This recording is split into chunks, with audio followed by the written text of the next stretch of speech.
Welcome to another edition of Details Matter podcast. I know it's been a while. We've had some special guests, but this guest is extra special to me and for you guys to learn the most from. She is Hammer Fitness Coach of the Year 2023, Magda Banas. Thank you so much for having me. So I initially asked you to be on this podcast in February, and it's now August. You remember why we didn't do the podcast? I know you didn't think I would bring this up. Yes, I wasn't ready. She wasn't ready. So I pride myself on creating the best work that I do with anything that I do. And that includes, even as much as my goal is not to create content in general, I want to put out things that are authentic, that I believe in. And, you know, if I'm going to sit here with somebody and speak highly of them, I want to make sure that everything I'm saying is authentic, true, genuine, and that I'm not also leading somebody falsely to believe that they are something they're not, or they're in a position they're not. And I just want to speak genuinely and authentically as much as I possibly can. And I didn't want to do that at the time with you, as much as you have amazing qualities. You were the Coach of the Year for 2023.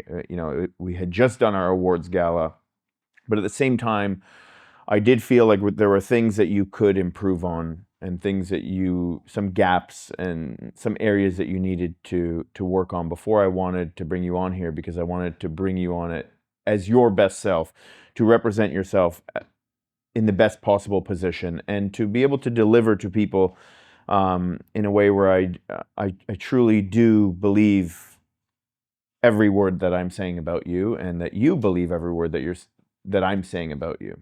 So, without getting into it, I just think that, you did a lot of growth in the last 6 months. Yes, I me see too. it more than anything. I see it on a personal level. I see it on a work level. And even though you were the Coach of the Year, there was still room for growth. And I see a tremendous amount of growth. What would you say was the biggest area that you grew in the last 6 months? I believe it was just learning more, like in terms of training, communicating with people, having more of an open mind, and just asking the right questions instead of jumping to answering the questions or what I thought was the right answer for that question, right? Yeah. I felt like you always felt like you needed to have an answer for something. Yeah, for sure. And that kind of is the right thing when you are leading people, because that's what you are, a leader. And I want to represent you as the best leader you can be, and teach you to become the best leader you possibly can be. And that's the reality of it. When you're leading people, people expect you to always have the right answer. People expect you to always know what you're talking about, to always, everything that you do, you should be correct, that you can never be wrong. And that's the pressure that comes along with being a leader, is that people always have these high expectations of you. So you start to believe that about yourself, that like, I always have an answer for everything, or I always should have an answer for everything. I think that was, in my opinion, we'll start with a flaw before we talk about all the great things about you, right? But I felt like that was one of the flaws that was holding you back from becoming better. For sure. And maybe I'd ask you questions about things, and you'd always just have an answer. And I said to you one time, like, why don't you just say you're wrong? Just say you don't know. And it's okay to not know. Like, I want to hear that from you. And the reason for that is because I don't feel that you can be receptive to new information and growth if you are always defensive, or if you're playing offense all the time. Like, if you're always playing offense, you can't play defense. And if you're always believing that you know everything, you're not leaving room, or you're not leaving that funnel open for you to receive new information. Yeah. Right? And that was impeding your personal growth, I felt like. And not only did you grow personally, you grew professionally in a tremendous amount, where you communicate better with people. I think you're a better listener. I think you're better at receiving, because that's what a big part of coaching people is, like seeing what's not being said, or hearing what's not being said. Mm-hmm. Right? Yeah, for sure. For sure. It's been, I think 2024 has been just the biggest year of growth for me personally. Mhm. Just in the 6 months, communicating with you, with clients, like I am more like relaxed, and I am more open to receiving input, and then really thinking about my answers to people or to certain questions, like especially in the Monday mentorships, right? Just having like a different perspective on things instead of just assuming or I mean, feedback is everything, and you know that. When you're coaching, and I don't think it's necessarily easy to work for me. I don't think that that's, I don't think it's for most people. Would Yeah. you agree? Yeah, for sure. Why are you laughing? It's fun. It's fun. It's fun. Being challenged every day. Mhm. It's rewarding for sure. It's eye-opening and it's difficult. But it's difficult, and I think the difficulty in it. What would you say the difficulty in it is? Is for me, I would say the difficulty of working for me, aside from many different things, is constant, um, you know, feedback or constant accountability. Yes, absolutely. Yeah. Right. That's one of the aspects of being a leader. You mentioned honesty and accountability, Mhm. right? And I think that's the biggest thing is accountability and having that standard, right? And maintaining it and trying to get better every Mhm. single day. Yeah, and when you think about your clients, like what is the expectation you have of them? Well, they have to be able to take your feedback Mhm. and grow from it, right? And if they can't, what happens when your clients can't take feedback from you? Well, that's a representation of maybe I didn't communicate something, or Mhm. maybe I set the expectations too high, or there was a gap somewhere clearly, right? Mhm. Where either party could have done a better job Mhm. at executing. And that's the right answer. You know, like guys, if you listen to what she just said, this is a phenomenal answer. And the reason why it's a phenomenal answer is because she's placing responsibility on herself. And this is a problem I find with growth and why people can't grow and they don't have that growth because she could have answered by saying, my question was, what happens when people can't take feedback? She could say, well, it's because of this, it's because of that, and put the blame on the person. Whereas her first inclination was to say, maybe it was the way I communicated or I miscommunicated. And that is literally the precursor to growth. You have to be able to first, as much as people don't like to hear this, you have to take the responsibility and the accountability and put it on yourself because there's no growth if accountability and responsibility is not placed on yourself. If I push the blame to somebody else, there's no room or opportunity for me to take that blame and turn it into growth or turn that into a lesson. So I automatically lose out on the growth. Even if I'm not wrong, I have to assess where I could potentially have been wrong or what I could have done better. Right. Yeah, exactly. That's how, you grow as a coach, as a person, right? Is seeing like what did I do wrong and how can I make it better next time for the next person or the next situation, Mhm. right? And I think you're very good at that. I think that there are a few qualities that make you an exceptional coach.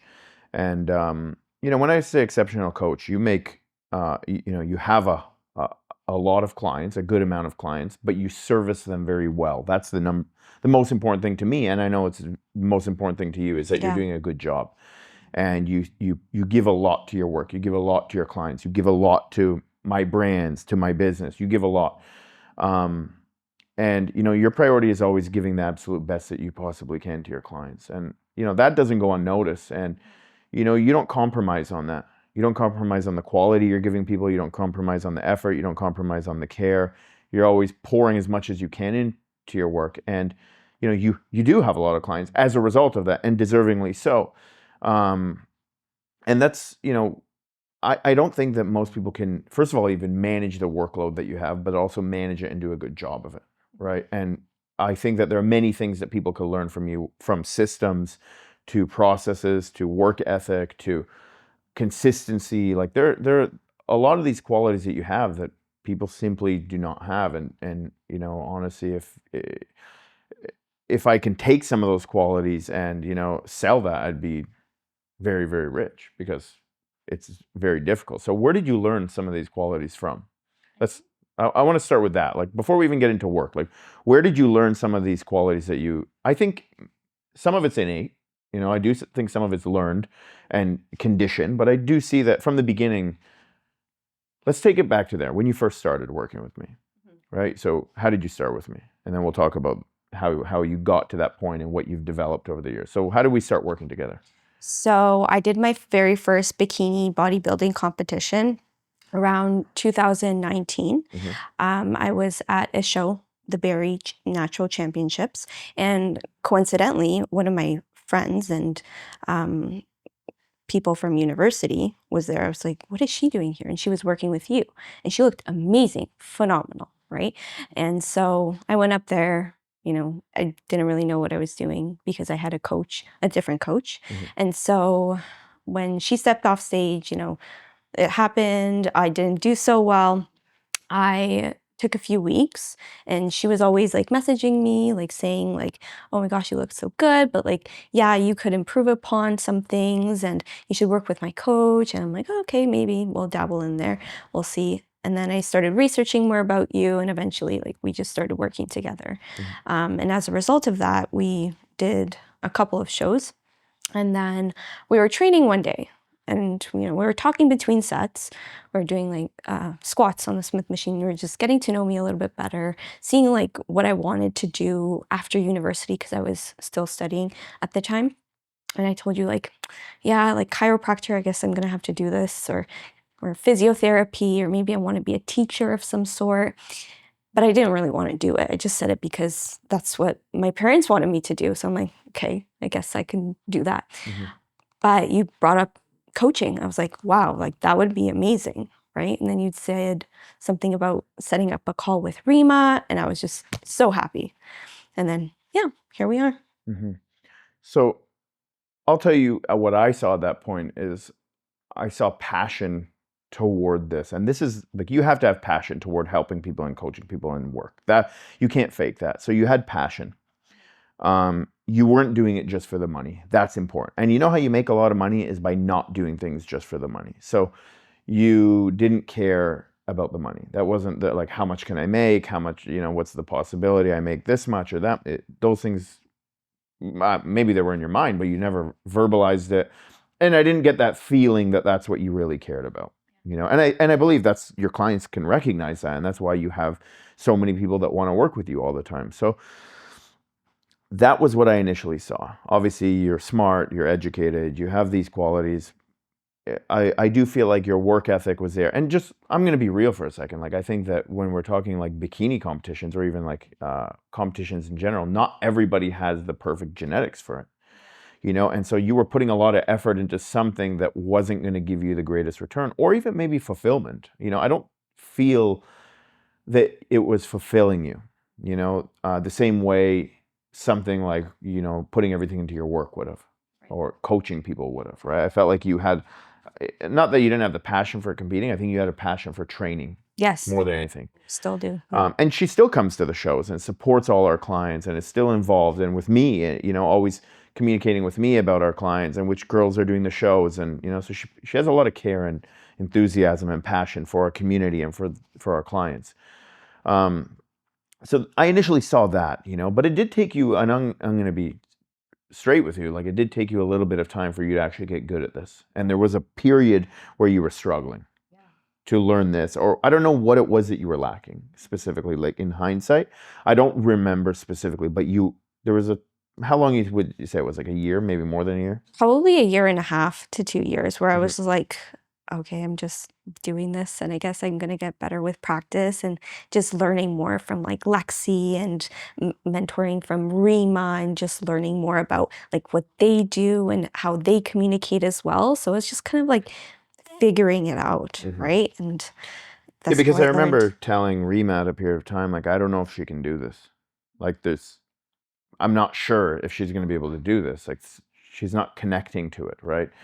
But, we still wanted you to keep doing it because you cared. And that was ultimately why we're like, you know what? Somebody that cares that much, you got to give them a chance, because eventually I do believe that they can figure it out. And the same is true with your clients. If somebody cares, you want to give them a chance. Like, you don't want to just write them off, right? So, but like, if somebody doesn't care, for me, that's it. Like, the prerequisite must be like, that's non-negotiable. They got to care. If they don't care, I can't help them, right? So I think you went through a lot of growth in that process too, right? Like, I think there was a lot of growth for you, learning and just applying. But then you finally did start connecting, and you scaled up really quick. What do you think, aside from learning, like, what do you think specifically changed for you that allowed you to really scale, getting a lot of clients, work, and not just, look, it's not just getting a lot of clients. A lot of people out there get a lot of clients because of marketing, because of branding, because of bullshit sales. No offense to you. You can't sell for the life of you. I'm so bad at it. Yeah, I'm really But bad. I always tell my employees, I say, be so good at fulfillment and be so good at branding yourself as who you actually are, and you will never need to worry about selling. Sales take care of themselves when you're just so authentic and when you're so good at your work. Because what's the best place to be in your business? It's referrals. And if everybody's just referring everyone because you're so good at your work, they're doing the selling for you. They've been doing the selling for you. Everybody does the selling for you because of the level of satisfaction that they get and the value that they receive. It's like, it's a no-brainer. Exactly. Yeah. So I think just getting better at, of course, coaching people and them having to be my billboard technically, right? And them talking to their friends about like what they're doing, right? And why they're not seeing results and they are, right? I think that's just helped me scale upwards. And then, results don't lie, right? Like, I don't know, like you can see the transformation, but when their friends visually see, like, oh my God, you have abs, you've completely changed in like 12 to 20 weeks. Like, what are you doing? Right? Oh, I have a great coach, Magda. Lady the F up, right? You can work with any of them. They're going to get you results, no problem. But what makes you good at coaching people? Because I think there's an it factor to coaching people. I don't think that anybody could just sit there, have a good system, have a good like way of answering people. Like there is an it factor, and I do think that it starts with care, right? But you have to have certain qualities, I believe, to coach people well, to elicit a response or results out of people, right? To get that outcome that you want. There's got to be something there that gets that outcome out of people. What do you think it is for you? Because I know what it is, but what do you think it is? I always, every check-in, there is something positive that came out of the check-in. But then, if it's I think I need to write that down. maybe, I don't know, maybe it'll make your coaching that much better, even though it already is. Okay, something positive. Something positive. In every check-in, there's some sort of growth, right? Let's say somebody has a problem with binging. They binge 5 times per week, okay? Maybe they only binge 4 days a week. When? Because you didn't binge 5 days. So I'll highlight that, right? But then I'll go back and say, okay, like 4 days is still not enough, right? You're still struggling because you're binging 4 days a week. Sure, maybe you're doing your workouts, but 4 days is not going to cut it. Let's cut it down to 3 days, right? And make sure you're improving your water. Make sure you're doing maybe more quality reps within your workouts so that, you are using that food as fuel for your workouts, right? So I don't really know. It's just how I structure my videos. I think there are 3 things for how you coach people or how you communicate to people. And the problem that I had with you before, why I didn't want to film the podcast, because I felt like you weren't doing that in person, right? Or even in your personal life. I felt like you were very good at it in coaching people, and it's authentic, but I felt like you weren't translating your communication skills to in person, like live communication skills well. So it's almost like you were a little bit of a character. It's like, okay, I put my coaching hat on and I'm good at coaching, and you can do that. But I wanted you to be more of that all the time, right? And I remember telling you, I want you to be liked by everyone all the time. That's like number one. I want people to know that of you. So number one, because you do have these qualities, like you're positive, right? She gives a lot of positive, constructive criticism. And I know that about you, even to me. You give me, you focus on the positive, and not a lot of people can do that. It's difficult. Life is hard. There's a lot of challenges. There's always going to be adversity and obstacles, but you always have a way of redirecting things back to being positive. Like you're always like, yeah, but that means, like even when I tell you things, I'm like, fuck, I lost the show. And you're like, yeah, but that means you're going to get better next time. And I'm like, just stop. Just stop. I don't want to hear that right now. That's not but it's true. And I know when I coach people, I always try to reframe their thinking, because it's like, I don't really care about what you said. It's not that big of a deal, but it's like, where's your mind? I need your mind to be here. Otherwise, we're not going to get that result we want. Like, you can't be thinking here and expect to get results that are here. So we need to reframe your thinking and allocate all of your energy, allocate all of your effort, all of your focus and your intention onto what's going to drive the result, move that needle forward. So you're very good at giving positive, constructive criticism and helping people reframe. The second thing is, and I think these are three things that make somebody a very good coach. The second thing is that you are honest with people. You're a very honest person. And when you're honest with people, you can provide them with the feedback that they need to hear. And a lot of people can't do that because when they're communicating things to people, they're letting their own personal self get in the way. So I don't want to hurt somebody's feelings. I don't want to say this to somebody because it's an insecurity. There is inevitably and essentially avoiding the discomfort for themselves. So like I'm trying to alleviate you from feeling uncomfortable at the discomfort of myself. So I'm just going to avoid this conversation. And that's the most selfish thing you can do, is not tell somebody what they need to hear because you want to avoid conflict or confrontation or discomfort, right? And that's why a lot of people cannot be good coaches, because they don't want to tell people what needs to be told or needs to be heard or needs to be said, right? And that's what you're good at. That's the second thing. And the third thing is you deliver it in a way that's not judgmental. And this is probably, out of all three, the most challenging for most people, including myself. It's like, well, we all have these, preconceived notions. We all have these like biases formed. We all have these like different ideologies and views and perspectives in life formed. That's like, how the fuck can you cheat on your diet? And it's like, just maybe the way I said it comes from a place of judgment, or the way I'm like, man, you need to work harder. It's like, even my tone comes from a place of judgment, right? And I feel like when you're communicating to people, you don't have that. You remove the judgment aspect of things, and that's what makes you good at leading people or coaching people, because the majority of people can't do that. It's like, if I wait until I say something because I'm frustrated, well, what I'm saying now is coming from a place of frustration more than objectivity. Like now I'm just spewing things out because I'm frustrated, and like I'm unloading on you. I'm like giving you the beating for my frustration, which I feel like you don't really do. It's like you're pretty direct, you're pretty honest. Um, it's not pretty. You are direct. You are honest. You are and you're forthcoming and truthful with people, and that's challenging for people to do. It's also challenging to be on the receiving end of that. And but I feel like when you do it without judgment, you remove the part that creates the most resistance and problems. For sure. Right. And I don't believe it was always like that, right? I think at the beginning, I wanted people to like me for, you know, being a coach. And so I was always like, okay, yeah, it's okay that you like cheated on your diet, because I wanted them to, of course, keep going and going and going. But that doesn't work, right? And I learned that from Rima, and just being more direct, because she's like a badass coach as well, right? Like she's very direct. She just lays it out. And as a result, I find that, of course, like it's much better to be honest, right? Yeah, if you're liked by everyone, you're liked by no one, right? So if you're trying to be liked by every single person, you're never doing the right thing, because you're just bending and contorting yourself to be accommodating to everyone else. But in the end, like, you're not really doing the right thing. You're just doing what people want to hear, and that doesn't work for a very long period of time.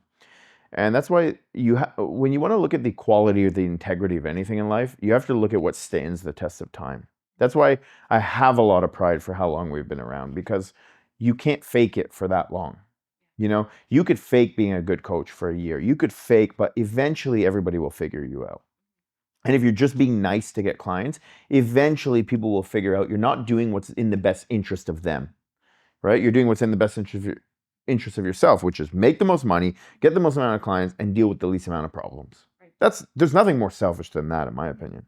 Yeah, I would agree, for sure. So coaching actually is the opposite of being selfish. It's selfless.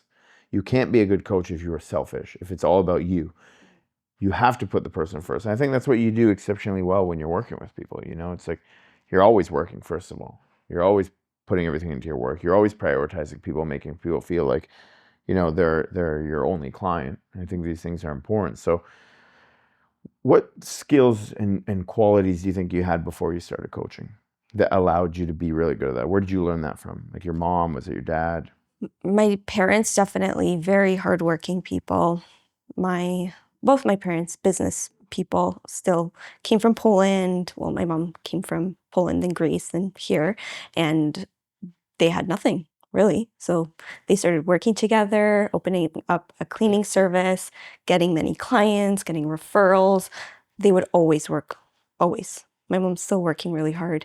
And I think I just saw that from such a young age. My dad woke up every single day, 4 a.m., going to work, driving back and forth everywhere, right? I think that's where I learned it from, but also just being in like sports, like figure skating, dance, gymnastics, having coaches my entire life has really shown me like a different perspective as well, and what I didn't know, right? And that's why I love being coached by you. I just love the accountability. I just love having somebody else to see my blind spots and see how I could be improved. And I think that I've always had work ethic, but it's been just like amplified through this job for sure. And it's just something that I guess it just comes naturally now. Like you said, it's just innate. What do you think you've learned the most through being coached by me? I've developed a lot of like self-confidence for sure, and more awareness of pushing myself really, right? Like we'll be squatting, you put on like 205, I'm like, oh my gosh, here we go. And it'll feel good. And then because I knew that I could trust you, right? While if I were to just train by myself, I didn't think I could do that, you know?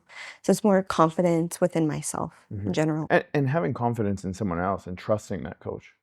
And this is, you know, you can attest to this. One thing I tell all of our coaches, like, you can't be fake.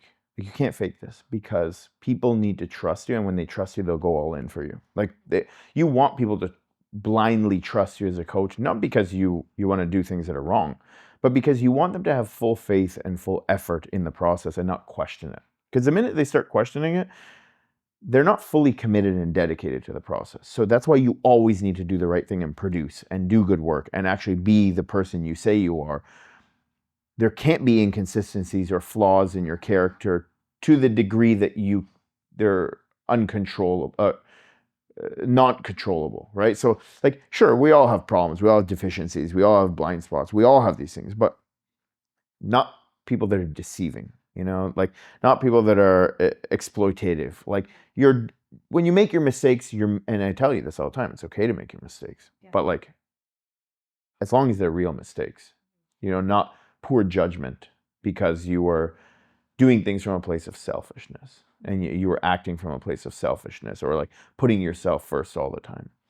And when people have that level of trust for you and have that level of conviction and faith and belief in you, only then can they get the best results. They can't get the best result if they don't really trust that you're guiding them properly or have full dedication or unwavering commitment to them. Right. Absolutely. Yeah, for sure. I think that a lot of people need that, right? For them to even excel in their job or handle more life stressors that do come at them. And so that'll make them more resilient as a result of that, and of course, more confident. And that's how people grow. And that's what we're in the business of, is helping people grow. Right. What would you say is the most fulfilling part of coaching all these women that you coach, and men too you coach? So what do you think the most fulfilling part of all that is for you? Y- I feel like it's just having the client just believe something that was not possible for them. I don't know if there's like a word for that, but I believe like women come to me under eating, doing fad diets, doing hours of cardio, eating nothing, not doing any resistance training at all. And they come to me, I tell them, listen, you're going to upregulate your metabolism. You're going to be eating more. You're going to see your core in maybe 20 weeks, 32 weeks, whatever it is. And they'll say like, no way, right? And then we'll go through the process. They'll trust me. We'll communicate efficiently, effectively, and then they'll get the results. And then they're blown away. And I think that's the most fulfilling part, is just like having them now believe that there is a different way of doing things, right? And opening their mind to different possibilities, right? of like potentially coaching with you and doing a show, right? Because we've done that before. Oh yeah, You for know, sure. Magda will work with somebody, get them to a really good place of body recomposition, and then they'll work with me and do a show, and you know, they'll be very successful in doing so. Right? So you set them up for success. You get them to the best possible place you can as a lifestyle coach, and then as a competitor, I take them on and I work with them. Yeah. So I think it's just, again, having like an impact on their overall like mindset and just Perspective toward things, yes, right? exactly. And as a result, they're gonna see this come up in different areas of their life. Like, of course, their job, right? They're going to become more confident, perhaps, at speaking at meetings or, you know, I think that's navigating. only true if they're doing it properly, Oh, actually, right? yeah, Like, for sure. because a lot of people can take shortcuts. There's many different ways of getting lean or losing weight, but like, what is it costing you? The question, whenever you get anything in life, is not what you got, but like, what did it cost you, and was that cost worth it? Because you know, a lot of these women that come to you, I mean, I say women, of course you have men, but a lot of these women that come to you have a lot of the same problems, similar issues, right? And even if they've lost weight in the past, you know, at what expense are they losing that weight? At expense is financial, time commitment, just frustration, right? So they give up a lot of things for not much in return, right? As a result. Yeah, like just because you're lean doesn't make it mean you're gonna feel good. Sure, a competition's one thing. You got to push yourself to an extreme. That's an extreme level. But just because some people get lean, but they're miserable all the time, is that worth it? You know, like the damper it puts on your life, the sacrifices you have to make in your personal life. Like, is that worth it for a lot of these people? No, for sure. Like, no, like they don't have energy to go play with their kids. They don't have energy to go out with their friends. They don't have energy or real confidence, or maybe they want even more muscle, but they're too tired, right? It's To how go. they lost weight. Now Yeah, the quality of their workout diminishes. So it's like exactly. you don't even feel good, Feel good. Yeah. So, right? So if a woman comes to you in that state, you know, she's been doing this for 10 years, 15 years, 20 years, you help women in their 50s, 60s, 40s, 30s. So if somebody comes to you in that state, what do you say to them first? well, I just assess like where they are at, right? That's something you taught me. Like, we start them where they are at right now. So if you're doing your 60 minutes of cardio, you're eating your 1,200 calories, okay, let's probably restructure your diet, okay, a little bit. Make sure you're eating whole foods, protein, fats, fiber, carbs, every single meal. Get you resistance training. Still incorporate that cardio because, of course, your body is very used to that. It's adapted to that, right? So I keep some of that cardio, but incorporate that resistance training. And as a result of that, you're going to feel so much better. Your energy is going to increase. You're going to have more energy for other things besides just working out, right?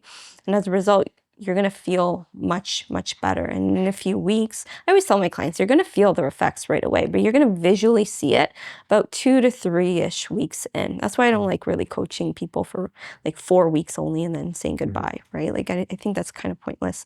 But you're really going to see the effects of it like 3 to 4-ish weeks into the entire process, because that's really when you're going to start to build muscle and get really like efficient with your routine and like the schedule and the exercises and the, you know, the workouts. And you're going to develop those systems that make it a whole lot easier for you to handle your schedule right now, essentially. Yeah. So somebody comes to you, they're in that state, you put them onto a good routine. I think routine is everything. Having good habits, having good routine, having somebody that you're checking in with, somebody that's keeping you accountable to that goal. But I do think there's a degree of like optimal programming and, getting the person to eat enough, right? So like, what would you say in general? What's your method? How do you figure that out? Is it, how do you figure out how much someone should eat? How do you figure out how much cardio somebody should be doing? Like, what is your method? What is your system of doing things? Right. So again, like I'll have their intake form. I see like what foods they like to eat, what foods they don't like to eat. They usually tell me like what their diet is right now, and I'll kind of figure out the macros, the calories of what they're eating right now, and just formulate it into a meal plan that tells you how I want you to eat, right? So I'll develop this meal plan for you. This is how I want you to eat. eat like this for about 7 to 10 days with adjustments, and I'm going to be communicating with you very frequently. Then we do your first check-in. How often would you say you communicate? Probably like every 2 to 3 days, to be honest. So it's very frequent. Very frequent, for sure. Because I just want to know like how you're feeling overall. I think, again, the feeling happens quickly, right? Yeah, right away you know you're hungry or not hungry. Right away you know you're full Yeah. or not full. Right away you know that you're bloated or not bloated. Yeah. That's instant data. That's real-time data that we can at least use to formulate a decision and modify what we're doing. Although we haven't seen the results yet, we understand the cause and effect of a lot of those Right. feelings that people are experiencing. Yeah. When it comes to resistance training, if somebody, is not used to doing any resistance training, I'll probably start them off with maybe 3 days a week, right? Resistance training, and maybe some slight walks, or getting them to cycle for 10 minutes. Just some sort of like cardiovascular movement, I think, is important. Yeah. The key, what I always tell you and tell our coaches is like, start with what people have. Like, where is the person? Not what I want you to do. Yeah. If I'm trying to put everybody in the same box of what I want them to do or what I expect them to do, I'm going to fail. I'm going to fail at being able to produce. I'm going to fail at compliance. I'm going to fail at adherence. I'm going to fail at success rate, right? So I want to look at, what can this person do? What's available to them today, or available to me today for that person? And, does every single person that walks in the gym, should they be doing squats? Should they be doing bench press? Should they be doing a bicep curl? No. It all depends, right? So what does it depend on? Well, of course, like their history, any injuries that they've had, like, again, like what have they done in the past, any surgeries that they've undergone, like, again, like Do they even have legs? Yeah. Like, assuming that everyone should do squats, like these headlines, like everybody should be doing squats, or nobody should be doing this, or blanket statements, speaking in absolutes. I think that's very dangerous. Like, all X people are this. All women should do that. Yeah. Right? Like, it's danger. It's a dangerous mindset, and it instantly tells me that the person doesn't actually think. Right? So, I think that your degree of customization for the individual is what allows you to get the absolute best out of people, because you're meeting them with where they're at. And every single person that comes to us, we know, is in a different position. Like, a 20-year-old can be 20 in terms of their age, but 90 in terms of their ability, in terms of what their body can actually do, because they haven't done anything for the last 20 years of their life. Exactly. So why would I treat them like a 20-year-old? I want to treat them like a person that has the tolerance of what they actually have, right? From a training standpoint. And the same is true with diet and all of that. Yes. Right. For sure.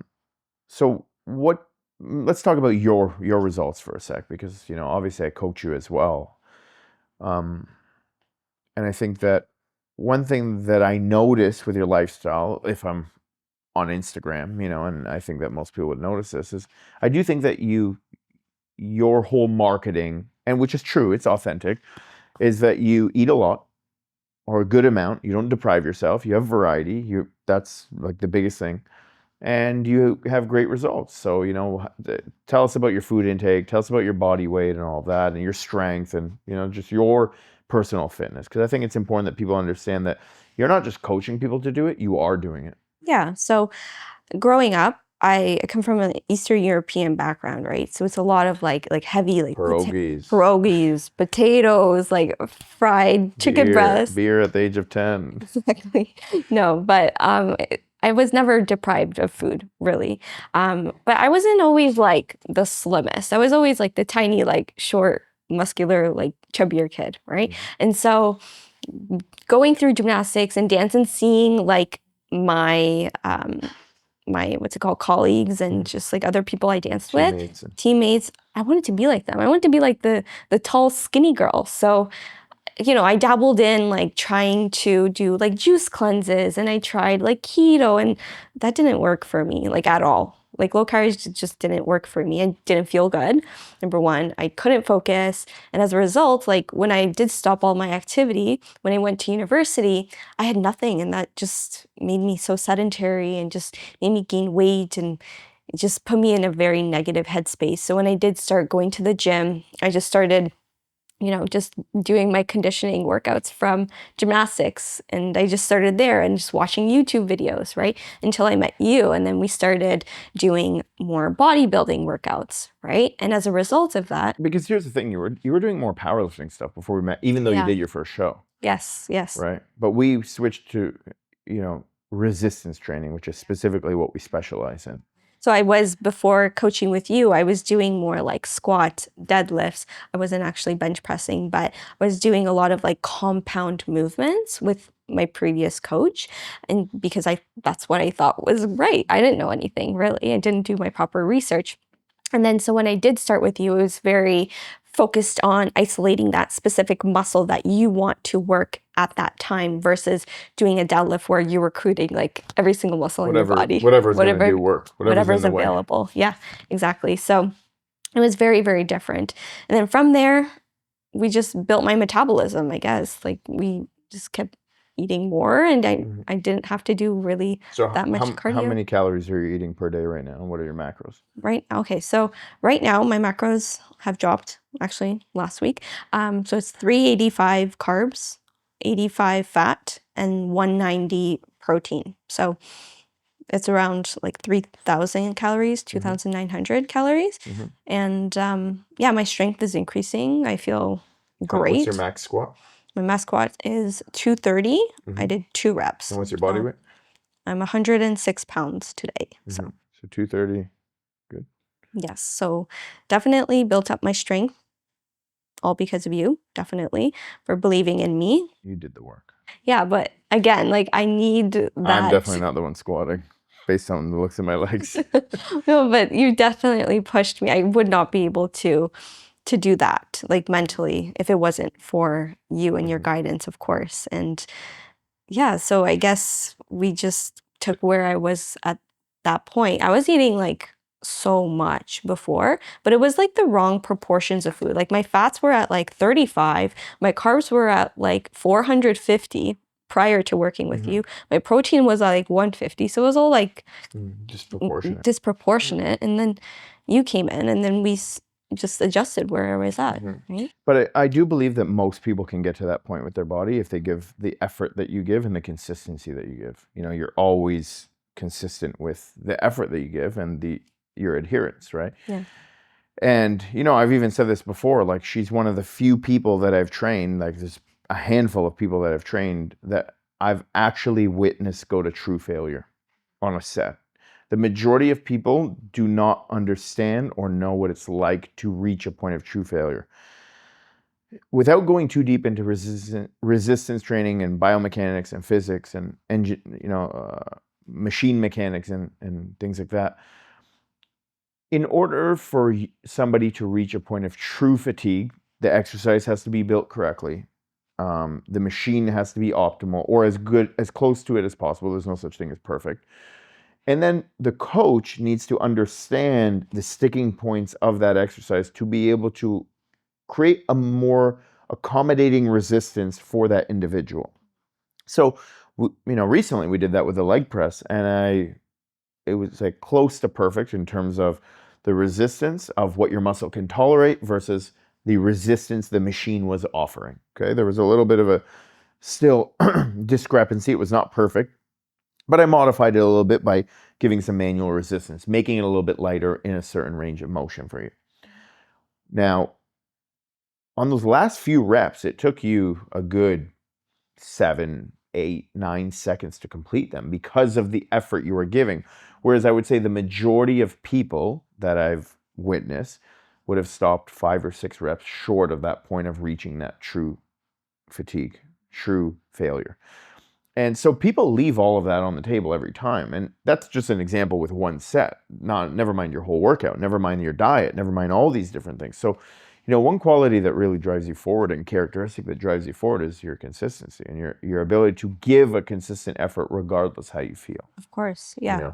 Yeah. Because I think that, we're all human. We all have feelings. We all have, bad days, but I don't feel like you let it get the most of you. I feel like when I communicate with you, I know what I'm getting. I know that you're going to be like this. And that's very important for me, even just very important for me to have somebody around me like that, because you provide that to me as well.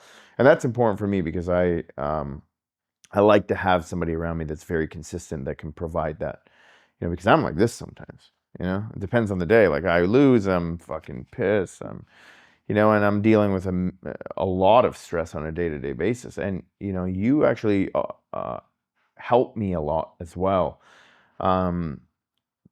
Sometimes I just, I tell people all the time, and you don't know this, but I tell people all the time, like Magda is very important for me because, for many reasons, but one is like when I can communicate with you and I know that you're giving me very honest feedback, whether I like it or not, where that might be a little bit hard for me in the position I'm in because not everybody's going to give me that honest feedback or criticism or just like something I already know, but you say it to me. And, I know that it's consistent and I know it's coming from a place of just like objectivity. It's not like, oh, I want you to like me or I want you to, make you feel a certain way or you're just giving the truth. And that actually helps me a lot. And that makes me trust you more and more. And that's why I have a high degree of trust for you and a high degree of respect for you because of those qualities that you have, and that, it's not why you won Coach of the Year, for example, in my business, but it's what makes you a Coach of the Year. It's what makes you the best coach. It's your level of consistency and your level of effort that is really unmatched, and we have amazing employees, but at the same time, I feel like, your ability to give that kind of effort all the time is very challenging for the vast majority of people because for whatever reason, you've conditioned yourself very well.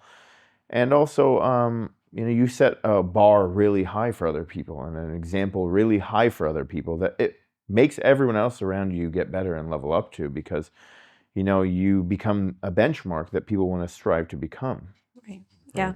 And I think going back to consistency, I think I'm such a routine person. Like I love my 7 a.m. workouts. At 7 a.m., no matter what I'm doing, I'm working out at 7 a.m., right? And I think having that consistent 7 a.m. workout routine in general just keeps me stable. I go from 7 a.m. to maybe like 8:30 is so important to me. And just in general, like if routine for me is everything. That's partly why I don't like vacation sometimes, because if I can't have my green tea at 5:30 in the morning, it's game over. It's not going to be the best, to And the be major honest. problem is that I train you twice a week. Yes, exactly. And so Wednesdays and Saturdays, I will accommodate for Amer because he's definitely very busy at all as well.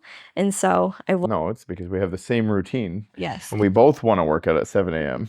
Yes. So I will make an exception, but only for Amer. Yes. Wednesdays. 7 a.m. is, I like working out around 6:30, 6. I like actually getting up, doing work. So I have that off my plate. And then I work out, which usually happens at around 6 to 7:30-ish, somewhere around there, whenever I'm done my work. But I thrive because of that. And if I don't do that, then I can't focus on my workout. And if I don't focus on my workout, I don't have a good workout, it doesn't set me up for the day because I'm not in the best place. So I thrive because of the routine. And that's when people say, like, take a vacation. You need a vacation. It's like, I actually need the opposite of a vacation. Yeah. I need to be more dialed into my routine, not less dialed into my routine. And that doesn't work for everyone. I know what works for me. And I think that's the key, is like figuring out what works for you to make you function optimally. Yeah. We're so different, everyone. Yeah. I tell my clients all the time, just because you see me on Instagram working out at 7 a.m. doesn't mean you have to. Like, there's no like magic window of working out that will get you the best results. It's how do you feel at that time? I personally feel the best in the morning, right?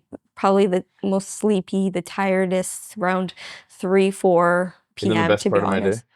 It's right before my eyes close at night, knowing I'm going to work out in the morning. I'm going through like a time machine to my workout. Yeah. And it's the best feeling. And then I drink my pre-workout. Yeah. The roads are clear. Yeah. And you just come in and you just train. It's the best feeling, you know? For and sure. I don't know why people don't love it. That's why we do this. That's why I have a fitness business. That's why I created this, because of the impact it had on my life. And, I'm not one to ever turn to drugs or, anything else, when as a way of coping. I use training to strengthen myself. Absolutely. And I believe that if you are training solely for, like I get the best results now, and I don't focus nearly as much on the results. I focus just on like, come in here, give the absolute best effort that I can give every day to progress myself and strengthen myself, and the results happen. People that are so outcome oriented, it's like, I have to look better, I have to get leaner, I didn't drop weight. It's like, where's your effort? Yeah. Like, do you even care about how you train? Do you even care about the thing that is producing the result that we want, which is like, how are you training? Right. Yeah. Your training isn't good. You don't even love it. Mm-hmm. Do you think you're going to progress in something that you don't even love doing? Yeah. Like, if you don't love lifting weights, I don't think competing is for you. Right. You Yeah. got to love, the sport is resistance training. The skill you must develop is resistance training. You are not going to give a full effort. You are not going to give every ounce of energy to something. Those last reps where you want to fail, you're not going to give everything to it if you don't really love doing it. Absolutely. Yeah, for sure. And like a lot of people think that they get into shape by doing like resistance training and a lot of cardio. Like, yeah, sure, prep is different. You need to do potentially more cardio than you would love to do, but you can get really crazy results like you have just by resistance training. Zero cardio. To be honest, yeah, I've never seen you step on the Stairmaster. I don't do cardio. You don't need to. Fuck. You do not need to. Fuck cardio. Keep replaying this video. I don't know what it is. I can't. You don't, but you don't need it. I can't do it. You don't need it. I That's can't the do it. thing. I can't do it because I weigh what I'm getting out of doing the cardio versus what I'm getting out of what I'm getting out of cardio versus resistance training. I think to myself, first of all, I don't feel exceptionally like it's a huge benefit to my psychological state doing the cardio. So I'm not like, I love this thing. Whereas I get that from training when I'm pushing those reps. If I'm just going through the motions of resistance training and not being intentional, it also sucks. Yeah. Right. So if I'm just like going through the motions and as soon as I get to failure, I'm done. Like you literally left everything on the table. Everything that you were working toward for all those reps, building up to it, you left on the table by not accessing those later reps that were going to be challenging. So by not going through the challenge, you did yourself a disservice. Like you gain the greatest benefit comes from trying to disrupt what's normal to you. Yeah. And what's tolerant to you already, You want to go to places where you are intolerant of, where you've never been exposed to. It's like unknown. And that's when your body starts to acclimate to that. Your body starts to adapt to that. And it's like, okay, now we're going to release hormones. We're going to secrete hormones to figure out what's going on here. And it just so happens that those hormones are the ones that make you feel good. Yeah. Like the dopamine, the serotonin, yes. Right? Adrenaline. Cortisol. Yeah, cortisol. Like just that, when we say feeling, what is feeling? What is a feeling? It's the feeling of hormones, right? And you feel that in your you feel your chemistry. You feel what's going on in your bloodstream, right? Yeah. And those things ultimately and subsequently can turn into emotions, and can have a loop effect on your emotions turning into feelings, and your feelings turning into emotion, and they trigger one another. Yeah, exactly. So that's why I believe that if everybody just started doing resistance training, you all would be so much happier, to be honest. And if you learn to do it right. Of course. So when you train people, like, how do you teach? What are some of the things that you've learned of how to teach people to do it right and to get the benefit of resistance training? Because I think a lot of people watching, even your clients maybe, that never got the chance to work with you in person, or my clients, or just anybody in general watching, that never got the chance to work with you in person and to really experience the difference. What are some of the things that people say to you, first of all, after coming and training with you, that maybe were training on their own? We get messages from clients all the time. Like, I'm so happy I found you. Your client, Lindsay, was telling me the other day, she said, I wasted 10 years somewhere else or whatever, she said, but I'm so glad I found you guys. And so what is the difference that people experience? Right. So I think the difference, of course, is just seeing how they do a certain exercise, like just without me in general, just like, how do you do it? I just want to see, right?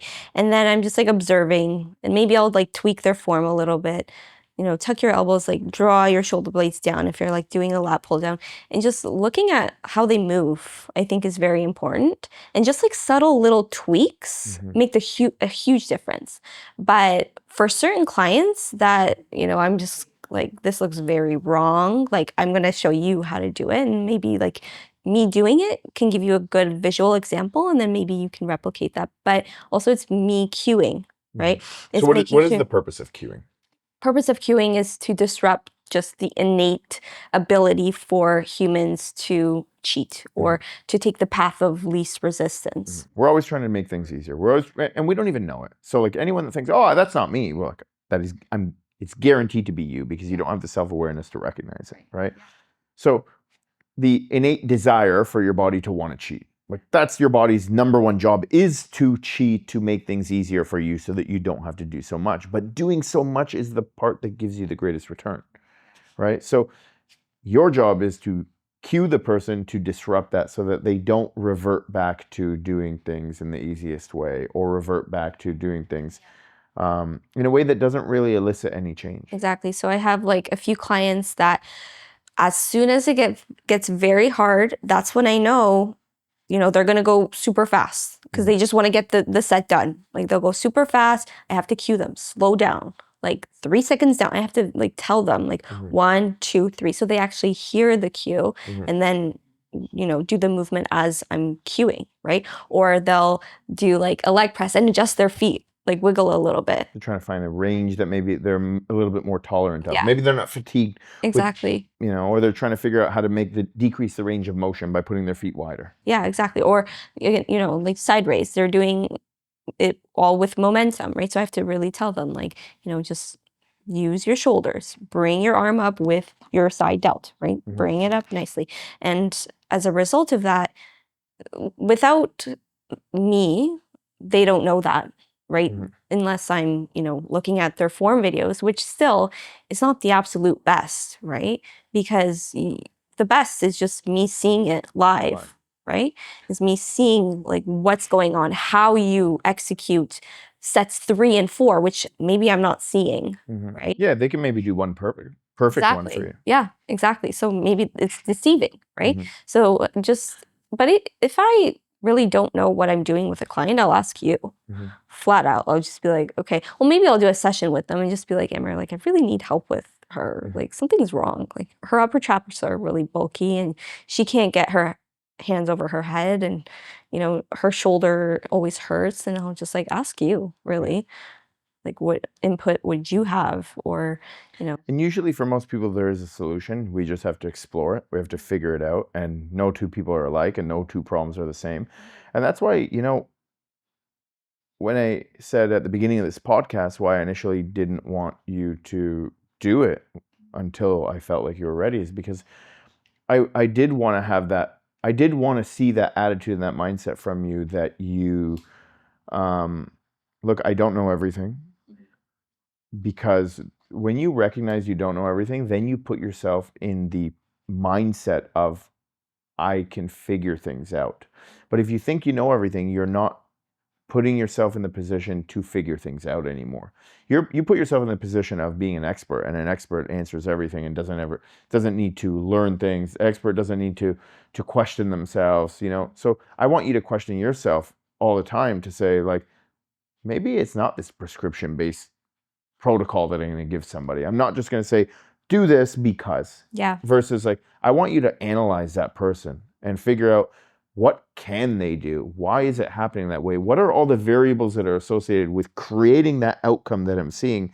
And then how can I reverse engineer that? Right. I think it was very difficult for me to do that, was because I came from a university background, right? And I actually took a course. It's called prescription exercise or something like that. Exercise and prescription, something like that. And we were literally taught, okay, so if a client comes to you and does a squat with knees caved in, oh, that means their glute medius is going to be weak. Or, if they have poor dorsiflexion, this is what you can expect. And it's not, it's not a cookie cutter protocol, as I know now, right? And I think that's one of the downsides of course, like further education. It's just like, here's this is what it is. The problem is with that, and this is why I'll never have a business that has a lot of employees, because like the education system, it's impossible for them to teach that many students, thousands of students a year, how to think. Yeah. So they need to teach them what to think. They need to just say, like, do X, Y, and Z. Whereas I want to create an environment, I want to create a team, I want to create employees that I'm not teaching what to think. I'm teaching them how to think so that they can solve these problems. And when I'm selling any of our employees, I want to be able to speak honestly and openly and authentically about them being the best, and say it and mean it, and not just say it because it's a cool catchphrase or buzzwords. I want to say, like, this person is the best. Our team is the best because I do believe it. But I can't say that if I don't believe it, and I can't promote that and advocate for that if I truly don't believe it. So, prescription-based thinking works at a very rudimentary and elementary level. It's like very, very, scratching the surface. There's nothing. But if we want to go deep and we want to really have an impact, because that's what our business is about, is having an impact. And, it starts with having people like you that actually have the desire to have an impact on people's lives, and then give you the tools to be able to do that, right? And I think that that's helped us solve a lot of problems that clients have had for many years. And I believe you do the same when you're teaching your clients. You're not telling them what to do. You're like teaching them what to do. You're teaching them how they can figure out their own life, whether it's counting macros, whether it's doing, opting for a different type of cardio or something. It's like, look, it's not about my program. This training program is not the value here. This diet plan is not where the value is. What is the value for you? Like, what do you think the greatest value that you can instill in your clients, or what they're going to gain from you is? Going back to perspective, I think that's huge, right? Having like a different perspective on what can be done, right? And just not having such a like black and white thinking approach. If I'm going on vacation, I'm all out. Like, I'm on vacation, like there's no way for me to exercise. No, sorry, there is a way for you to exercise. It's called bring your bands, or me programming body weight workouts, right? And just having, just like understanding, like, what do you have to work with? Like, what can we do? You're going to a restaurant, okay, there's always a healthy option. You don't have to opt for the burgers or fries. But or if somebody whatever. thinks that way, how do you get them to stop thinking that way? Like, if someone's like, yeah, well, I want to go and I want to have, oh, I couldn't, I had a burger, or there was nothing else for me. Right. So then I'll ask them, like, no, well, I won't ask. I'll tell them, there was definitely a healthy option. You just didn't choose it because you didn't communicate with me, or you just didn't want to eat the healthy option. And then I'll ask them, like, how do you feel today? Oh, I feel bloated. I feel tired. I feel groggy. Well, that's just the consequence of opting for the burger and fries. If you had the grilled chicken with maybe a baked potato or steamed veggies, you would feel like $1,000,000 today, and you felt like really great. Like, you can accomplish another one of these events again, and then maybe, do it again next weekend. You know what I mean? And just really giving them a different perspective. Yeah, offering perspective. I think that's one of the greatest value that people can gain from anybody, is like offering perspective. Like, sometimes I just ask people questions because I just want to explore their perspective. Right. Because I don't know, if I don't explore other perspectives or be open to the fact that maybe my perspective is wrong, or it's not the best, then I'm never going to grow, and I'm never going to see things from how other people see things, right? And learn and grow myself. Yeah, absolutely. Right? Yeah. Can we expect they're going to be 2024 Coach of the Year? Yeah. They're going to put that pressure on you? Yeah. I am coming back What are you doing about it? I'm gonna defend my title for sure. Look out, everybody. I'm going to just keep doing what I'm doing, make sure I have the best results possible, make sure I have the happiest clients possible, make sure everybody, has great results. And yeah, that's all I really can do. How do you think you can be better? What is something you can do to be better as a person, as a coach? I'm curious, your perspective. I think my communication can always be improved. Why do you think that wasn't an area that was developed nearly as much as it is today? You mean like prior to working with you and Yeah. like prior to? I've always been a quiet kid, like always. I never really said what's on my mind. I just always kept to myself. So I never really voiced what I wanted to say, or I never really like spoke out ever. So You maybe asked me a that was. question recently. I said, should I post this or should I Oh post yeah, that? What did I say to you? the real. You're just like post it. If you make a No, mistake, no, we'll no. I fix said it. something first. I don't know what you said. I said, do you want me to come and choose your outfit for tomorrow Oh too? yeah, you said that. Yeah. So I'm going to come to your house and choose your outfit for you tomorrow? Yeah. I said no. Yeah. But then what did I say? And then you said, just post whichever one. If you make a mistake, we're going to learn from it, or we'll try again next time, or something like that. Speed is everything, right? Speed kills. I truly believe that. I think that in business and in decision making, you got to be fast, right? And I think that it's better to be fast and be wrong than it is to take your time and be right. And because I think that it's not about your decision. It's not about, okay, I posted, I got, who cares if you got 100 likes, 80 likes? Who cares? It's not the biggest deal. What really matters, you did it, you learned from it, you gained intel, you applied it, you got better. Same thing I teach you guys, like, how do we grow? Well, we observe, so we take that feedback, we apply it, and then we do it again, and we continuously do that.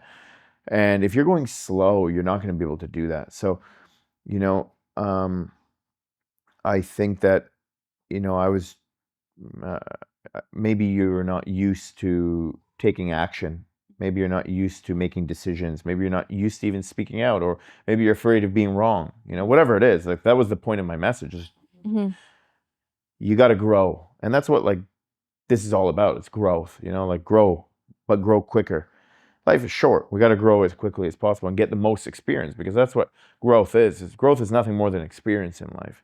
And if you're afraid of experience, if you're afraid of being wrong, if you're afraid of being challenged, if you're afraid of pain, if you're afraid of being even humiliated and embarrassed, well, then you're shying away from the thing that's subsequent to that, which is growth. That's like you're shying away from growth because of your own personal self. You let yourself get in the way. You let your ego get in the way. You let your insecurities get in the way. And I'd rather look like an idiot and a fool and people laugh at me, but at least I gained something out of it. And in the end, I'm the one that wins. If I ask a question and it looks stupid and I get embarrassed for it, whatever. At least I got the answer. At least I figured it out, even if it was wrong, and I can grow from it. But that was like step one when I started the mentorship. Was like the first 3 to 4 weeks. We do a mentorship with our employees, and literally the first 3 to 4 weeks was dedicated to just removing everyone's ego. Like it didn't matter what you're going to answer, you were going to be wrong, because like I know how to be right when it comes to resistance training. I know how to be right when it comes to physics. I could frame the question in a way that you're guaranteed to be wrong. What I wanted to see is that you are wrong and you're okay with being wrong, and that you don't have to have an answer for everything, and that you can fail in front of others and not take it personally and not beat yourself up over it. Because if we're going to grow quick as a team, and we're going to grow together as a team quickly and move at a very quick rate, well then the thing that's weighing most teams down, I find, are egos, are insecurities, and people that have an inability to get over themselves. Right? Like you are the anchor, you are the weight if you can't get over yourself, because of your own, like you want to justify, and you want to rationalize, and you want to reinforce this idea that like, no, I am right, I am smart, I am this, I am that. These are just identities that you've created for yourself. But the real identity you should be creating for yourself is, I'm a person of growth, and I'm always getting better, and I'm never going to stop getting better. And as a result of that, as a consequence, a byproduct of that, that's how you become the best you can. And that's what I see with you. It's like why you accelerate your growth is because which you've always done, but now more than ever, you've let go of that part of yourself that has held you back, that constraint. Well, thank you for that, really. Because without you, I wouldn't have like noticed it, or noticed it as quickly as I did within these past like 6 months, from February till now, right? And I think that, I think it was quite painful for you at the beginning. of course, There's a lot of resistance towards yeah, that. I was like, no, I'm not like that. But then I was just like, yeah, maybe I I am. asked you a question about bone density and forces relative to bone density, and you start talking to me about calcium, and I said, what the fuck did you just say to me? You don't even Yeah. know what you're talking about, Yeah, right? I remember. But I think you've learned more. You learn more in a day now, and you're already very smart to begin with. But you weren't thinking for yourself as much as you could. And I say that because I think you're very smart, and I wanted you to think for yourself. Just because you learned it from a textbook, just because you learned it from someone that is smart, doesn't mean that it's better than what you already know. Doesn't Right. mean that it's better than what you're capable of coming up with. Right. And that's what I wanted you to learn and that's allows you to put the trust and the confidence in yourself to make the right decisions by thinking, because you have that ability. Yeah. Yeah. Well, thank you again for that. So guys, make sure you follow her on Instagram. What's your Instagram? At Magda Banas. If you guys want to reach out to her for coaching, DM her. Even I consult with her from time to time. Sometimes I send her something and she laughs at me. Yeah. She says, what is this? How did you create this? I said, just fix the problem, please. For sure. So I have a lot of trust for you, trust in you. And I appreciate you very much. Thank you for coming on the podcast and showing people, because I do think you're an inspiration for many people. I do think you're an example that people should strive to become as a person and as a professional. Well, thank you for having me. Thank you. Thank you. Thank you, guys.